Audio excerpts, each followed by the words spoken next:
Welcome to Mythos AI, your source for Cliff's Notes on complex subjects. Join Anna and Phil for yet another engaging conversation. Welcome back, everyone. Today we're going deep, really deep, into a fascinating and frankly pretty disturbing chapter of history. Russification in the Soviet Union. It seems counterintuitive, right? A state that theoretically champions equality among its republics, going out of its way to elevate Russian culture and language above all others. It's one of those historical paradoxes, isn't it? But the reality is that Russification was a key strategy for the Soviets. It wasn't just about promoting the Russian language, though. That was a big part of it, of course.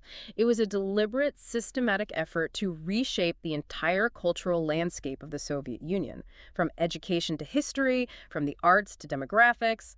Let's start by, I guess, tracing the roots of this policy. And to do that, we need to rewind a bit, go back to the days of Imperial Russia. Exactly.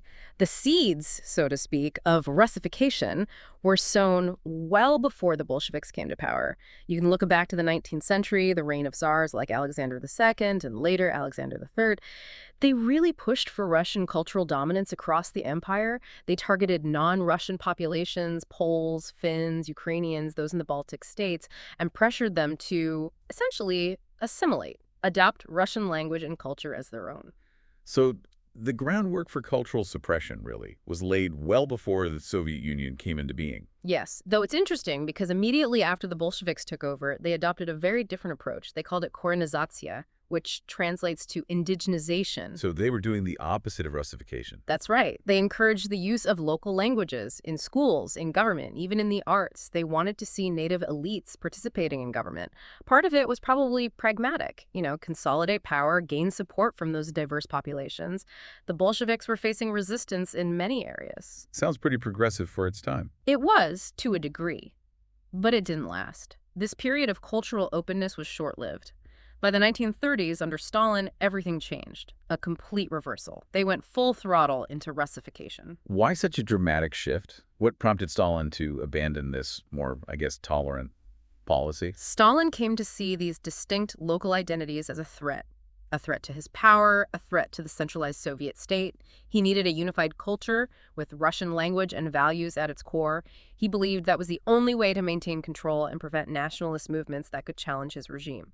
Russification became a tool then for political control. Exactly. And they used a lot of different methods to make it happen. One of the most obvious was language. They made Russian mandatory in schools, in government, in public life, even in non-Russian republics. So even if you lived in Ukraine or, say, Estonia, Russian was imposed on you. Yes. And not just for everyday communication. In 1938, they made Russian language instruction compulsory in every Soviet school.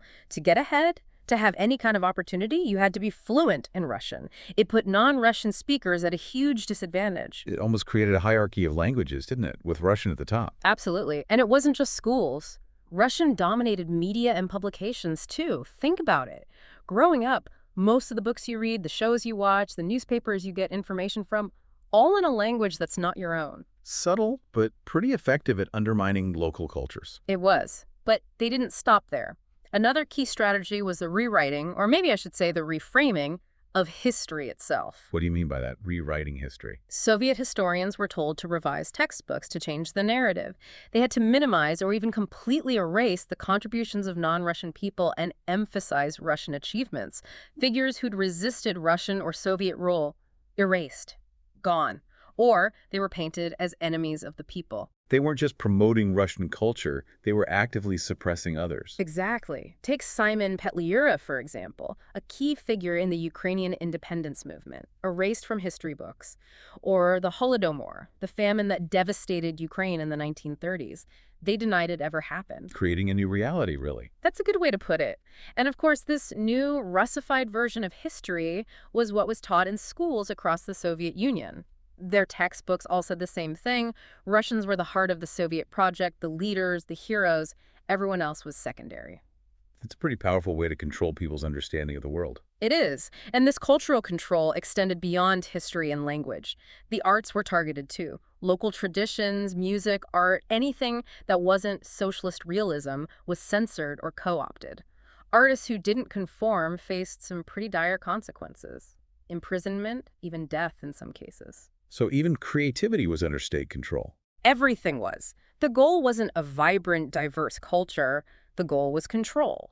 They used culture to reinforce the dominance of the Soviet state and its ideology.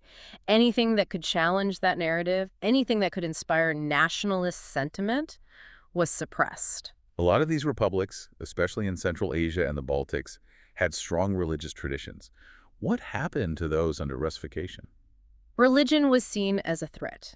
The Soviet ideology was officially atheist, remember. They closed religious institutions, persecuted clergy, and cracked down on traditional religious practices, especially in places where religion and national identity were closely tied, like Catholicism in Lithuania or Islam in Central Asia. A systematic attack on people's core beliefs, really. Yes. And they didn't stop there. They took even more drastic measures, things that are hard to even fathom today. What do you mean?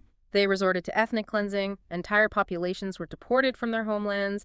They were accused of disloyalty, collaboration with the enemy, things like that. But really, it was about eliminating anyone they saw as a potential threat.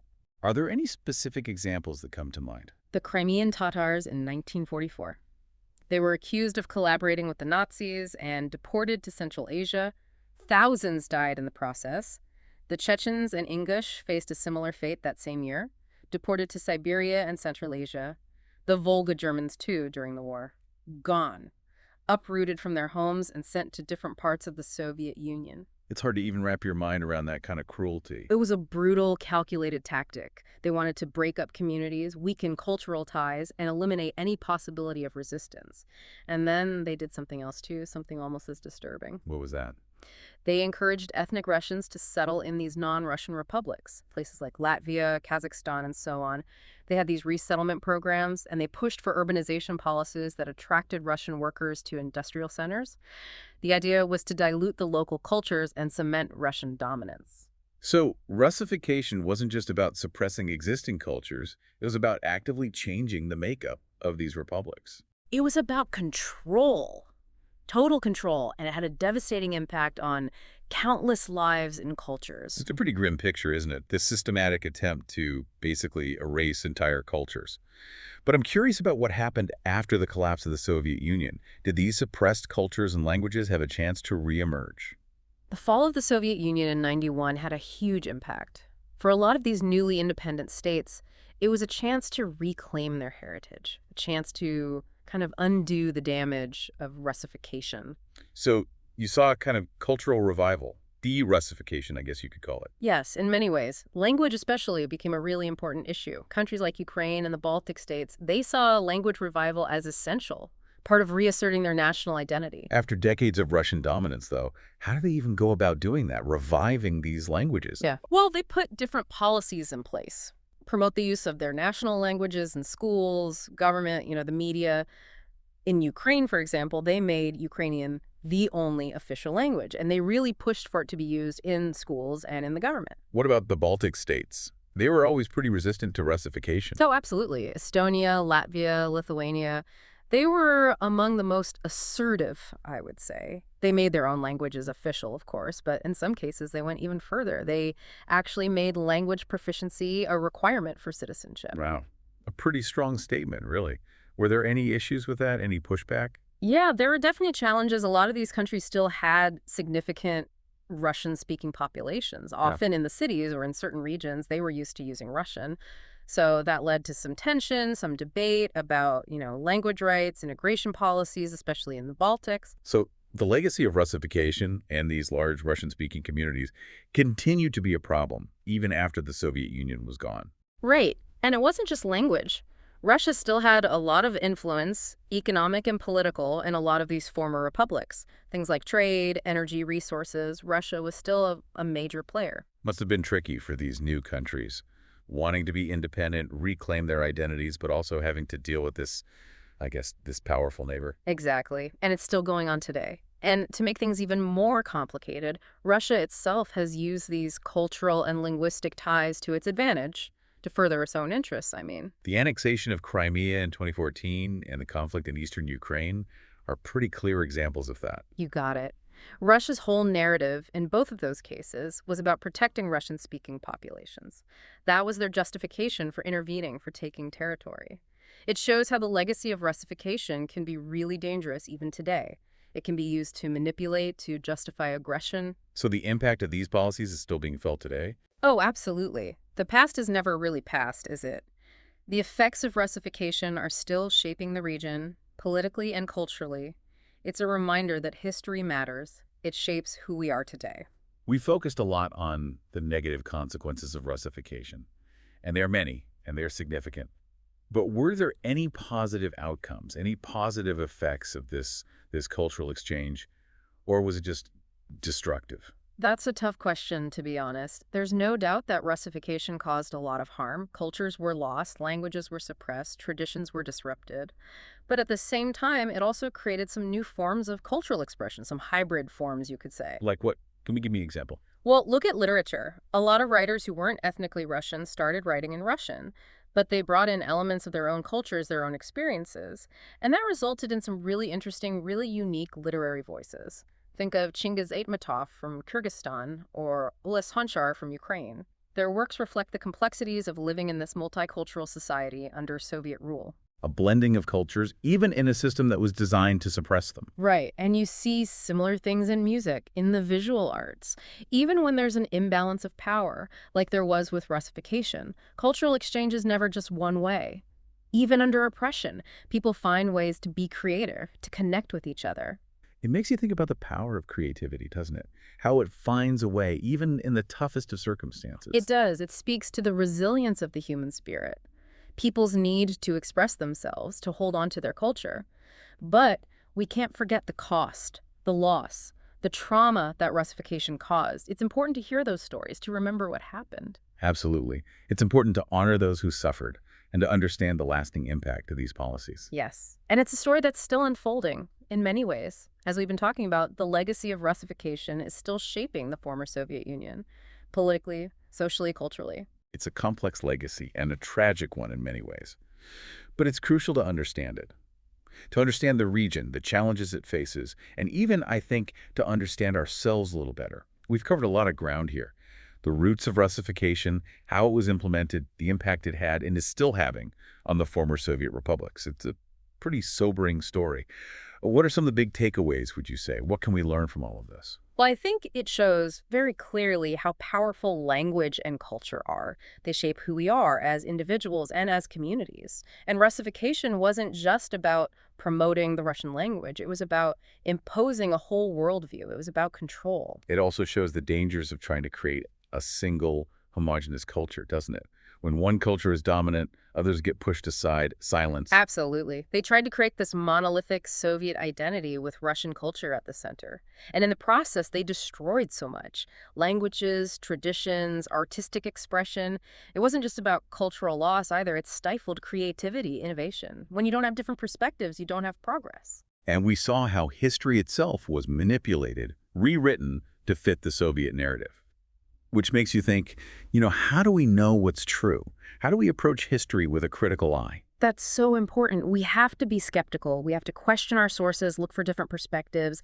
The Soviet Union shows us what can happen when history is controlled, when one version of events becomes the only acceptable version. It's a good reminder for today, too, isn't it? With all the information, the misinformation that's out there, being able to think critically about history, about what we're told, is more important than ever. I agree. And part of that is understanding that history isn't just a set of facts. It's open to interpretation. It's constantly being debated, reinterpreted. And that's okay. That's how we learn. One thing that struck me going through all of this is the resilience of people. Despite everything the Soviet state did, people held on to their cultures. They found ways to resist. It's amazing, isn't it? They created underground publishing networks. They held secret religious gatherings. They kept their languages and traditions alive in their homes and their families. They risked a lot to do that. It shows how much culture matters to people, how much our identities are tied to where we come from, who we are. It shows the human spirit, I think, our need to hold on to who we are, even in the face of incredible pressure. Well, this has been a fascinating and a pretty heavy deep dive. What are some of the lasting lessons, do you think? What should we take away from this look at Russification? I think it shows how interconnected everything is, the past and the present. Culture, language, politics. The effects of Russification are still being felt today in the former Soviet Union and beyond. We have to understand history if we want to understand the world we live in now. It also shows the value of diversity. of different cultures, different languages, different ways of seeing the world. When those are suppressed, everyone loses out. Exactly. And it's up to us to protect that diversity, to learn about and respect different cultures. That's how we build a better future. This has been a sobering reminder of what can happen when power is abused, when one group tries to dominate others. But it's also been a reminder of the strength of the human spirit, our ability to resist, to adapt, and to keep those embers of culture burning, even in the darkest of times. Thank you for joining us for this deep dive. Thank you. It's been a pleasure. Thanks for listening to Mythos AI. Stay tuned for more concise insights. And remember to hit the like button and subscribe for future episodes.